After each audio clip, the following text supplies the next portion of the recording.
반갑습니다. 내 가족의 사건처럼 하나하나 최선을 다하는 법무법인 이현입니다. 누구나 법적 문제가 생기면 심적으로나 경제적으로 큰 부담을 갖게 됩니다. 혼자서 해결해 보려 하겠지만 만족스러운 결과를 이끌어내기가 쉽지 않죠. 여러분의 정신적인 고통, 금전적인 어려움을 이해하며 이현의 법률 상담 시스템을 통해 도움을 드리고 있습니다. 의뢰인의 문제는 하나의 사건이 아니라 한 사람의 삶이라는 마음으로 면밀하게 분석하여 해결의 실마리를 찾아드리겠습니다.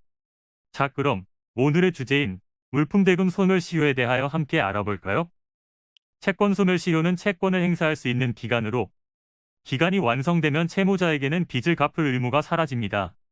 즉 채무자가 빚을 갚지 않는다고 해서 언제까지고 빚을 갚으라고 요구할 수 없는 것이죠.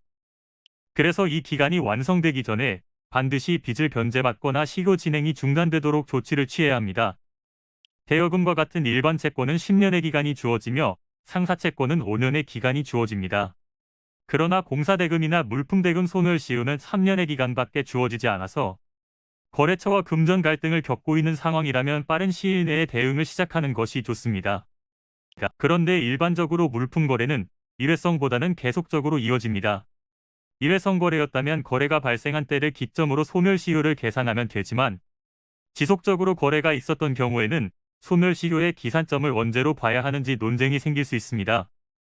이에 대한 대법원의 입장은 계속적이고 반복적인 거래에서 특별한 사정이 없는 한 해당 물품을 납품한 날로부터 기간이 진행된다고 판결을 내린 바 있습니다.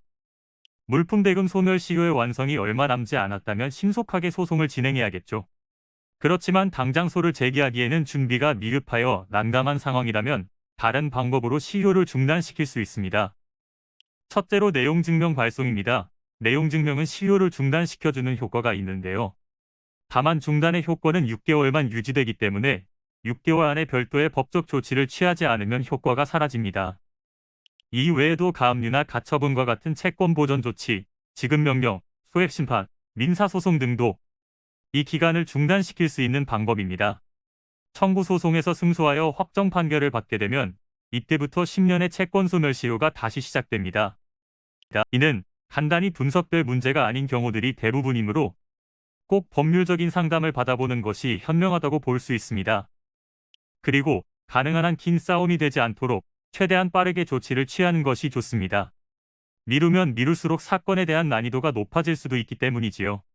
가벼운 병도 방치를 하면 상당히 무거운 병이 되듯이 이 또한 역시 사전에 바로 잡으셔야만 간단한 조치로도 해결할 수 있는 가능성이 높아지는 것입니다.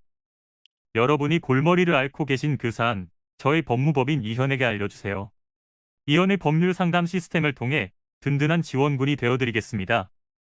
간혹 변호사가 아닌 사무장 등과 상담하는 줄로 오해하시는 분들이 계시는데 이는 전혀 아니며 저희 법무법인 이현은 변호사와 1대1로 상담이 이루어진다는 점을 다시 한번 꼭 알려드립니다. 저희는 하나의 분야가 아닌 민사, 형사, 가사뿐만 아니라 비송사건 등 모든 것을 추구하고 있는 종합 로펌입니다. 가장 궁금해하시는 사건의 해결 가능성과 해결의 키포인트, 예상되는 문제점과 해결 방안 등을 총망라하여 종합적인 시각으로 안내해드리고 있습니다. 보다 정확한 상담을 위해 전국, 전 지역 상담 접수를 먼저 실시하오니 해당 화면에 보이는 번호로 먼저 연락을 주시면 친절한 안내를 도와드리도록 하겠습니다. 인터넷으로 법무법인 이현을 검색 후 홈페이지를 살펴보시고 와도 좋습니다. 언제나 의뢰인이 처한 상황을 이해하며 그 입장에서 생각하겠습니다. 저희는 법무법인 이현이었습니다. 감사합니다.